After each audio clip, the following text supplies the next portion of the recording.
Yes, hello friends. Okay, welcome. Today's our point.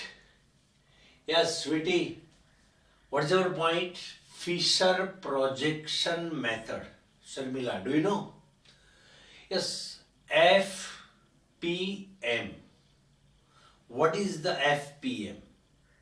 It is very important to study about this method because chemical reaction, before starting the chemical reaction we should have to study this basic concept. Now you see, carbon possesses tetravalency property.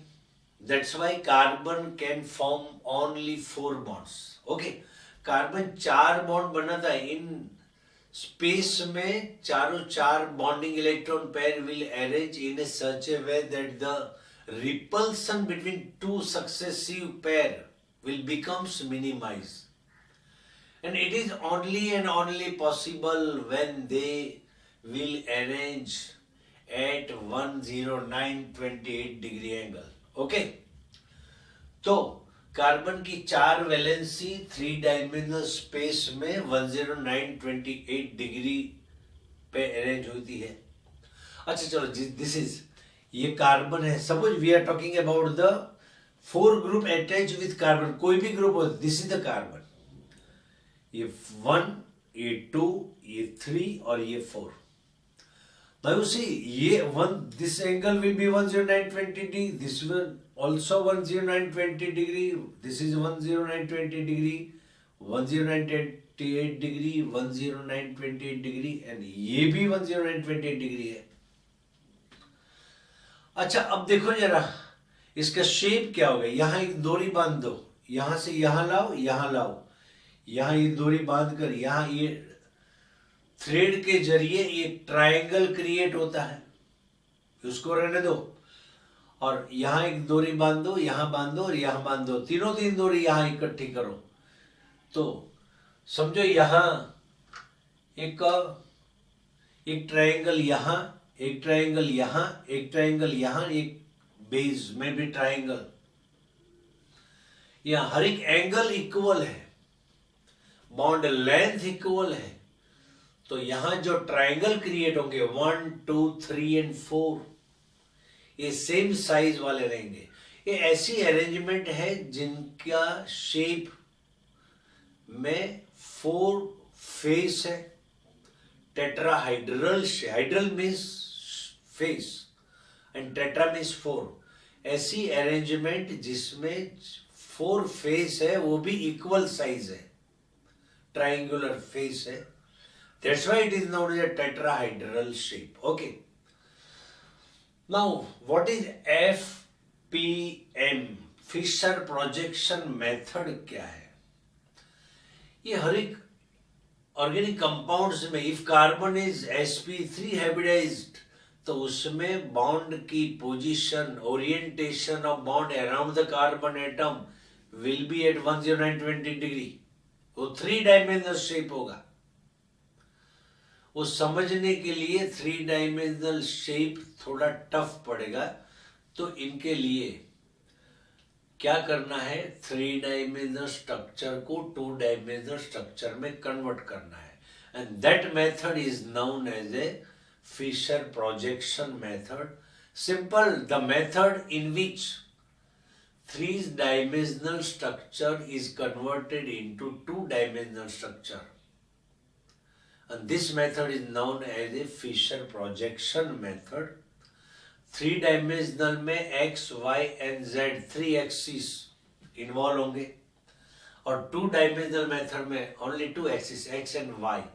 वो समझने में easy रहेगा. That's why इस method के जरिए हर एक molecules को we will try to convert in 2 dimensional structure. Okay, तो देखो GAL, glyceraldehyde, it's IUPAC name is 2,3-dihydroxypropanol. ये CH2OH, this is CHOH, CHO. This is the structure of glyceraldehyde. ये carbon के साथ 1 CHO, 1 OH, 1 hydrogen, second 1 CH2OH.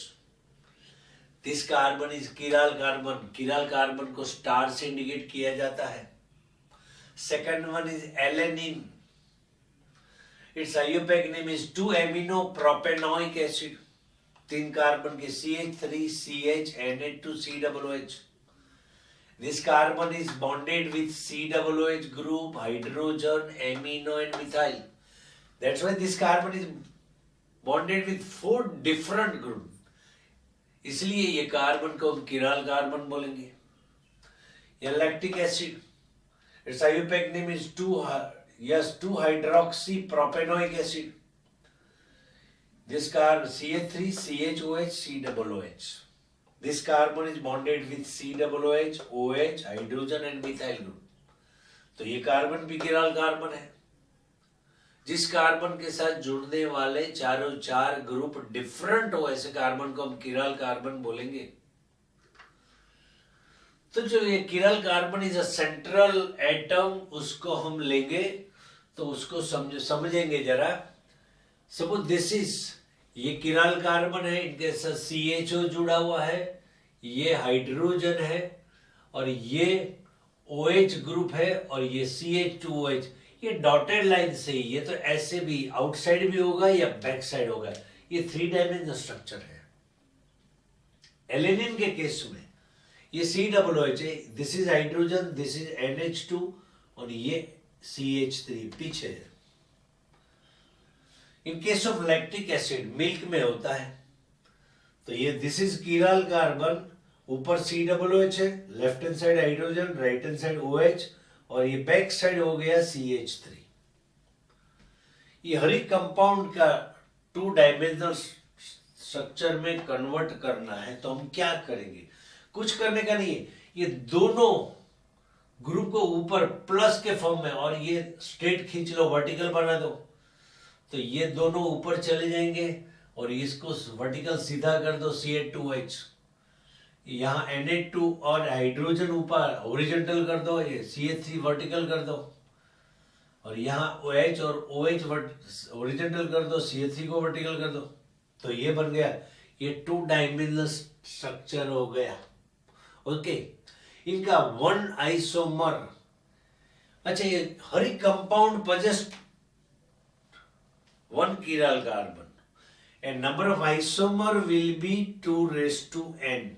N is the number of chiral carbon, that is to 2⁻1 is equal to, ये हर एक compound के 2 isomer होंगे। First one dextro और second one लिवो।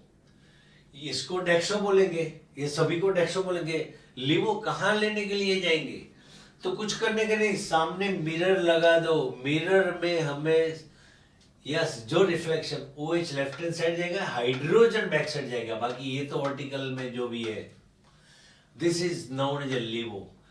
यहाँ इसको रिफ्लेक्शन क्या पड़ेगा, ये Na2 लेफ्ट हैंड रहेगा, साइड रहेगा, हाइड्रोजन राइट हैंड साइड जाएगा। In case of lactic acid OH का रिफ्लेक्शन यहाँ गिरेगा, हाइड्रोजन यहाँ मिलेगा। तो ये है डेक्स्ट्रोग्लिसराल्डिहाइड, अदरवाइज प्लस ग्लिसराल्डिहाइड। तो इसका रिफ्लेक्शन बनेगा सेकंड आइसोमर लिवोग्लिसराल्डिहाइड या माइनस ग्लिसराल्डिहाइड। इनको हम बोलेंगे dextro alanine, otherwise plus alanine.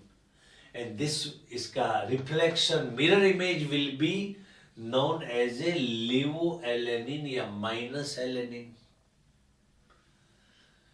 This is dextrolactic acid या plus lactic acid, उसका reflection या mirror image will be known as a livolactic acid, otherwise minus lactic acid.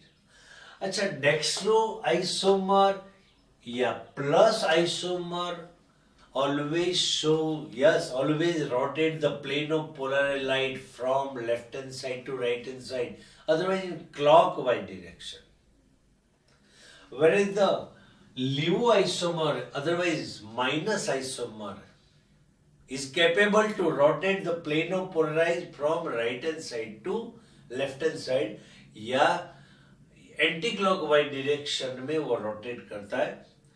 अच्छा, ये जो डॉटेड लाइन है वो क्या इंडिकेट करती है? ये डॉटेड लाइन दो बॉन्ड इनर साइड जाते हैं, समझ, ये दो बॉन्ड इनर साइड चले गए, ये दो बॉन्ड आउटर साइड आ गए, तो ये यही स्ट्रक्चर है। लेकिन डॉटेड लाइन वाले बॉन्ड इनर साइड जाते हैं, ये डार्क बॉन्ड आउटसाइड निकलते हैं, तो फाइनली ये है तो यस यही कंपाउंड है, लेकिन ये 3 डायमेंशन स्ट्रक्चर है, 2 डायमेंशन स्ट्रक्चर है।